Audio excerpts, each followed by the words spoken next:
नमस्कार, मैं हूं आपके साथ प्रिया तिवारी और आप देख रहे हैं केगड़ी न्यूज। शुरुआत करते हैं रिपोर्टर्स रिपोर्ट के साथ। खबर आगरा जिले से, जहां पर स्कूल, कॉलेजों और मंदिरों के बाहर एंटी ड्रोमियो स्क्वाड की टीम पूरी तरह से एक्टिव हो गई है। पुलिस मनचलों पर विशेष ध्यान दे रही है। इसके अलावा युवक और युवतियों से मिलकर उन्हें जागरूक कर रही है। साथ ही साथ महिलाओं को 1090 के बारे में भी जानकारी दी गई। आपको बता दें कि इस अभियान के तहत शहर के कई इलाकों में टीम पूरी तरह से मौजूद रही।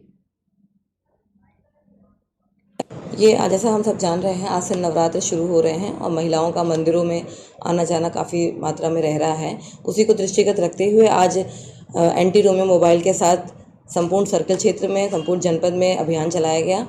चेकिंग की गई जगह जगह पर। इसके साथ ही साथ जो स्कूल अब खुले हैं पोस्ट कोविड, उन स्कूलों में जाकर के बच्चियों को और महिलाओं को जागरूक किया गया और जो लड़के या ठेल ढगेल स्कूल के आसपास लगे थे उनको भी हटाया गया और सभी को जागरूक किया गया। जी, ये पूरे जनपद में चलाया गया है। चेकिंग अभियान एंटी ड्रोमियो को पुनः सक्रिय किया जा रहा है, क्योंकि जैसा हम जान रहे हैं कोविड के चलते स्कूल कॉलेज भी रेगुलर नहीं खुल रहे थे और अब सारे प्रतिबंध हट जाने के बाद 100% कैपेसिटी पे स्कूल कॉलेज खुल रहे हैं। तो उसी को दृष्टिगत रखते हुए आज ये अभियान चलाएगा। मेरा नाम लालू राम है।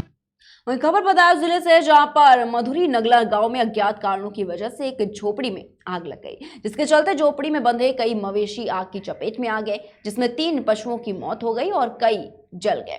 आग बढ़ती देख गांव वाले इकट्ठा होकर आग को बुझाने का प्रयास करते नजर आए। मेरा नाम लालू राम है। ये गांव कौन सा है? मधुरी नगला। जो आग लगी है अभी आपके गांव में, अभी आपके यहाँ किन कारणों से आग लगी है और क्या क्या नुकसान हुआ है आपका? नुकसान तो बहुत हो, आग ही तो ऐसी लगी, अचानक पता ना कैसे करके लगी जाएगा। आगे बत्ती होना हुआ टाइम पे। तो नुकसान क्या क्या हुआ है आपका? नुकसान का 3 जगह बिल्कुल खत्म हो गए, 3 और 4 गंभीर हालत में हो गए। जाके बेहू बचा हुआ ना है। कौन कौन से जानवर थे? 3 झुटियाँ, जी। 2 झुटियाँ है और जो कि 1 बकरिया है, 2 बकरियाँ हैं। बड़े बड़े जानवर भी थे। हाँ, 2 बकरियाँ हैं और जो बड़े जानवर हैं वो घायल हो गए हैं, जख्मी हो गए हैं। जाके मान लो किसी को सूचना दी, किसी अधिकारी को? अब हमने किसी को लेखपाल को दिए नहीं। वहीं खबर मध्य प्रदेश के रीवा जिले से है, जहां पर मुख्यमंत्री शिवराज सिंह चौहान ने प्रशासन को सख्त निर्देश दिए। उन्होंने कहा कि प्रदेश के अंदर जो भी अपराधी हैं उन्हें चिन्हित करके उनके घरों को गिराया जाए। उनके इस आदेश का पालन करते हुए प्रशासन इस पर कार्य करना भी शुरू कर दिया, जिसके तहत 2 घरों को गिराया जा चुका है।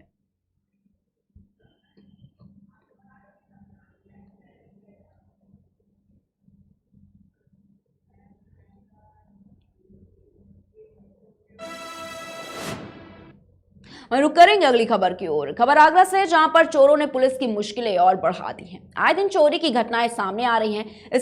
इसी कड़ी में चोरों ने एक व्यापारी की दुकान से लगभग 60 लाख की धनराशि गायब कर दी।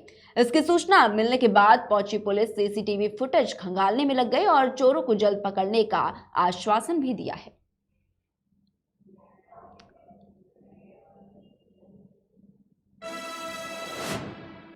खबर बांदा जिले से, जहां पर जल शक्ति राज्य मंत्री रामकेश निषाद पद ग्रहण करने के बाद पहली बार गृह जनपद पहुंचे। यहां पहुंचने के बाद जगह जगह पर कार्यकर्ताओं ने उनका जोरदार स्वागत किया। इसके बाद काली देवी मंदिर पहुंचकर उन्होंने पूजा अर्चना की और मां का आशीर्वाद भी लिया और इसके बाद पंचायत सभागार के लिए वो निकल गए। मंत्री जी, आज आप गृह जनपद पधारे हैं। आपको योगी सरकार में एक ऐसा मंत्रालय दिया गया है जिसको बुंदेलखंड की जरूरत थी, जल शक्ति मंत्रालय। कैसा देखते हैं? बुंदेलखंड ही नहीं, पूरे प्रदेश में जल शक्ति विभाग ने जिस तरह का कार्य किया है, पिछली सरकारों में देखा होगा कि बुंदेलखंड में किस तरह की पानी की त्रासदी थी और वो लंबे अंतराल के बाद में जब से योगी आदित्यनाथ जी महाराज ने उत्तर प्रदेश की बागडोर संभाली, तब से अपने बुंदेलखंड में तमाम बड़ी परियोजनाएं पेयजल की, हर नल से हर घर को जल उपलब्ध कराने की जो महत्वपूर्ण परियोजनाएं खटान और कमासिन क्षेत्र में शुरुआत की है, निश्चित रूप से अपने बुंदेलखंड और बांदा जनपद की पेयजल समस्या से निजात मिलेगा और पूरे प्रदेश में जो परियोजनाएं लंबित हैं और धीमे गति से चल रही हैं उनको समय पर पूरा करा करके पेयजल की समस्या को दूर कराया जाए। अच्छा, पिछले 5 सालों में ऐसा क्या रह गया कि वो समस्या दूर नहीं हो पाई? अभी भी लोग प्यासे हैं, खेतों को पानी नहीं मिल पा रहा है। पिछली सरकारों में कोई ऐसा कार्य नहीं हुआ था। उत्तर प्रदेश में मैंने बताया कि उत्तर प्रदेश में जब से योगी आदित्यनाथ जी ने कार्यभार संभाला और बागडोर संभाली, तभी से ऐसे कार्यों की शुरुआत हुई है और निश्चित रूप से अपने बुंदेलखंड की पेयजल की समस्या दूर होगी। वहीं खबर कानपुर नगर से, जहां पर रोग नियंत्रण के लिए अभियान चलाया जा रहा है, जिसमें बताया गया कि स्वच्छता ही संचारी रोग नियंत्रण का बेहतर उपाय है। इसके तहत जिलाधिकारी ने मान्यवर काशीराम जिला संयुक्त चिकित्सालय में फीता काटकर शुभारंभ किया। इसके बाद इस अभियान से जुड़े अधिकारियों और कर्मचारियों को संचारी रोग नियंत्रण के लिए दायित्व पालन करने के लिए शपथ भी दिलाई गई और करीब 39 वाहन को फॉगिंग हेतु हरी झंडी दिखाकर उन्हें रवाना किया गया। आपको बता दें कि अभियान 30 अप्रैल तक चलेगा।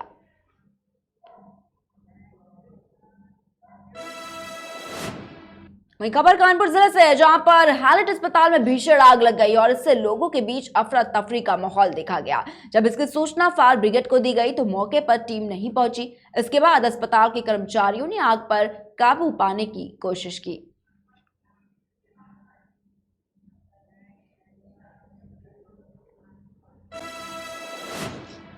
खबर मिर्जापुर जिले से, जहां पर उत्तर भारत का प्रसिद्ध विंध्याचल का नवरात्र मेला प्रारंभ होने के साथ लगभग 4 लाख देवी भक्त मत्था टेक चुके। आपको बता दें कि भक्तों की लंबी कतारें चिलचिलाती धूप में लगी हुई नजर आई। सुरक्षा के लिहाज से पर्याप्त मात्रा में सुरक्षाकर्मी तैनात किए गए। मेले की निगरानी ड्रोन कैमरे से भी की जा रही थी।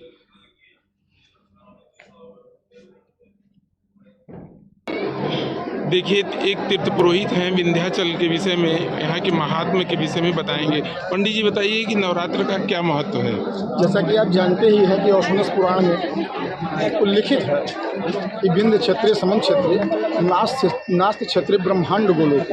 ब्रह्मांड में ऐसा स्थान कहीं नहीं है। और वैसे भी हम सभी जानते हैं कि माँ को आदिशक्ति के रूप में पूजा जाता है। हमारा जो सनातन धर्म है, हमारे जो आध्यात्मिक पहलू हैं, उनके अनुसार अगर देखा जाए तो हम लोग माँ भगवती को आदिशक्ति के रूप में मानते हैं। और इतने श्रद्धालु जो आए हैं वो इसीलिए आते हैं यहाँ पे कि माँ आदिशक्ति उनकी मनोकामनाओं को पूर्ण करती है। खबर फर्रुखाबाद जिले से, जहां पर ट्रेन की चपेट में आने से कई गायों की मौत हो गई और इसके बाद गायों के शव सड़क पर ही पड़े रहे। सचिव और ग्राम प्रधान की तरफ से कोई भी लापरवाही कार्रवाई नहीं की गई। बताना चाहेंगे कि गायों के शव जानवर नोच रहे हैं और ऐसे में लोगों ने सरकार से गुहार भी लगाई है। आके फट गई थी, पेट उनके फट गए थे, उनको काट काट के आधा आधा करके फेंक रहा था। मैंने जब उनसे बात की तो उनका कहना यह था कि वो तो ऐसे ही कर पाएंगे, अगर आपको सही से करना है तो आप कर लीजिए। सरकार गौ गंगा गायत्री पे इतना सब कुछ कर रही है, इसके बावजूद इस तरह का इन लोगों का रवैया, वहाँ के सेक्रेटरी जिसका नाम आदित्य है, उसका रवैया इतना ज़्यादा गलत था। मैं इसकी शिकायत वहाँ एसडीएम साहब से भी तत्काल किया था। एसडीएम मैं बक्सर बिहार से आया हूँ। और सोनभद्र के शक्तिनगर थाना क्षेत्र में स्थित आदिशक्ति पीठ मां ज्वालामुखी मंदिर धाम में मां जगदम्बा के दर्शन और पूजन के लिए भक्तों की लंबी कतारें नजर आई। साथ ही जय माता दी के जयकारों से पूरा मंदिर परिसर गूंज उठा। धार्मिक मान्यता है कि बताना चाहेंगे कि माता सती के जिन्वे का अभ्रगा शक्तिनगर में गिरा था और आज आदिशक्ति रूपा मां ज्वालामुखी यहाँ पर विराजमान है और शक्ति नगर में स्थित आदिशक्ति पीठ मां ज्वालामुखी मंदिर धाम में श्रद्धालुओं के पूजा पाठ का लगभग 500 साल पुराना इतिहास रहा है। सोनभद्र से सटे 4 राज्यों मध्य प्रदेश, छत्तीसगढ़, झारखंड और बिहार सीमावर्ती क्षेत्रों में मां ज्वालामुखी मंदिर हिंदू आस्था का प्रमुख केंद्र माना जाता है। चैत्र नवरात्र में मंदिर प्रांगण में लगभग 1 महीने तक चलने वाला विशाल मेला भी लगता है। साथ ही आपको बता दें कि सुरक्षा व्यवस्था और शांति बहाल करने के लिए पुलिस प्रशासन भी चाक चौबंद व्यवस्था के साथ मुस्तैद रही।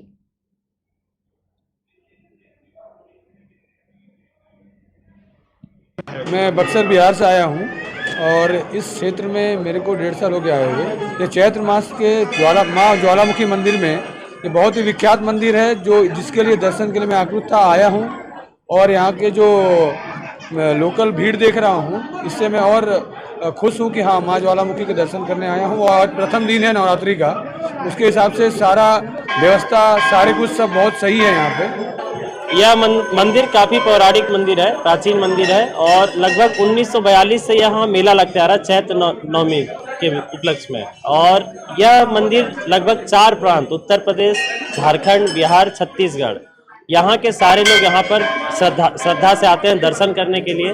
और हम लोग भी, हम यहीं के मूल रूप से निवासी हैं और यह हम लोग की जो है कि अधिष्ठात्री माँ शारदा की माँ ज्वालामुखी है, यहाँ हम लोग पूजा पाठ करने आते हैं। और अच्छी व्यवस्था इस बार देखने को मिल रही है। मेला भी पूर्ण रूप से निःशुल्क है, कहीं किसी दुकानदार से कोई वसूली नहीं है। ऐसा हम लोगों के जीवन काल में पहली बार हो रहा है, अच्छा लग रहा है देख करके। माँ जगत जननी जगदम्बा ज्वालामुखी शक्तिपीठ में हम लोग बैठे हुए हैं।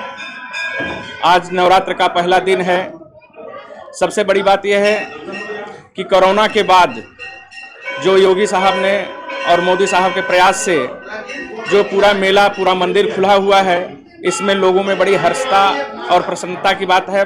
बहुत हर्षित और प्रसन्न रूप से लोग दर्शनार्थी आ रहे हैं। दर्शनार्थी 3:30 बजे प्रातः भोर से ही तांता लगी हुई है और जय माता रानी का जयकारा लग रहा है। दूसरी बात है कि सनातन से सन 1942 स्वतंत्रता के पहले से जो मेला यह लगता था, यह मेला की विशेषता यह है कि इसकी बोली होती थी, लेकिन राज्य सरकार ने इसको निःशुल्क करा करके लोगों में हर्षता की जो है कि उल्लास भर दिया है।